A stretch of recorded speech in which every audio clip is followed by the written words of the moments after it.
Monsieur le Président de l'exécutif, Monsieur le Président de l'Office de l'environnement de la Corse, cette question, beaucoup d'entre nous auraient pu la poser à ma place au regard de l'actualité.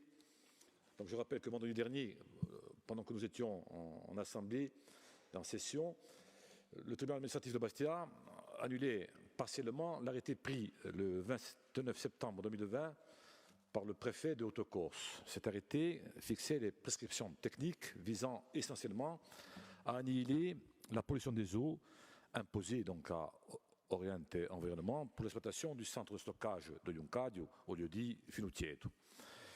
Pour rappel, ce projet consiste à stocker et à enfouir 14 casiers de déchets ménagers et assimilés en mode bioréacteur hydrauliquement indépendant et superposés sur 2 niveaux, ainsi que 4 casiers de terre amiantifère. Désormais, sauf appel de l'État et peut-être recours de l'association, tous les feux sont au vert pour la mise en route de ce centre qui devrait stocker ou enfouir annuellement environ 80 000 tonnes, soit pratiquement la moitié de la production insulaire.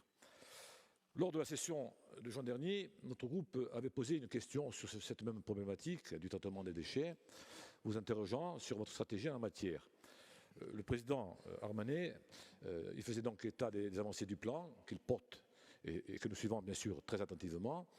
Et nous, vous signifions à l'époque notre opposition, bien entendu, à voir le territoire de la Plaine rester pour plusieurs décennies encore ce qu'on appelle la poubelle de la Corse. Car depuis juin, les choses ont beaucoup évolué. Vous l'aurez remarqué, l'arrêté du préfet de Haute-Corse du 30 septembre dernier a donné autorisation de prolonger de 15 années jusqu'à 2037 l'exploitation du site de la Stocque de Poney-Livumobo et donc un stockage supplémentaire estimé à au moins 800 000 tonnes sur la période. Depuis vendredi dernier, plus rien ne semble faire obstacle donc à cette exploitation du site de Juncadio. Je dirais donc, comme beaucoup ici, que la gestion privée a de beaux jours devant elle et nous souhaitons donc collectivement, et vous en faites partie, je crois, une maîtrise publique particulièrement affirmée et forte dans ce domaine. C'est un vœu qui, pour l'heure, s'éloigne de la réalité d'un modèle qui nous est donc imposé.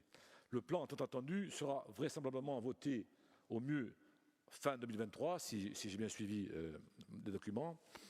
Et entre-temps, il y a eu quand même le 17 décembre 2021 une motion qui a été posée par le groupe Avancem et le groupe Femobo-Bonsem sur les droits du fleuve Tavignano qui a été voté à une large majorité.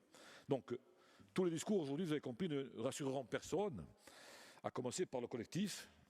Et donc, le stade de l'inquiétude est largement dépassé. Aujourd'hui, nous sommes devant 2 condamnations qui frappent à 2 mois d'intervalle l'avenir de tout un territoire de la Plaine orientale, de Juncadio à Poney.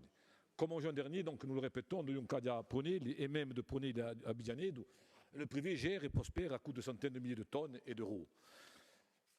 Notre groupe, et bien au-delà, réaffirme donc ici notre opposition totale à des projets qui condamnent la Plaine à être ce qu'on a chiamiamo noi in Corse la baganaccia, sapete che usanza la baganaccia. Donc notre question, Monsieur le Président, sera celle que se posent, je crois encore une fois, je le répète, beaucoup d'entre nous, de la majorité de l'opposition.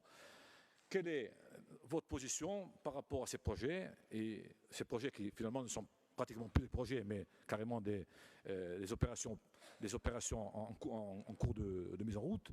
Et est-ce que vous soutenez les collectifs et notre revendication de ne pas laisser les tribunaux et l'État nous imposer quand même des choix qui sont contraires, je pense, aux intérêts du peuple corse?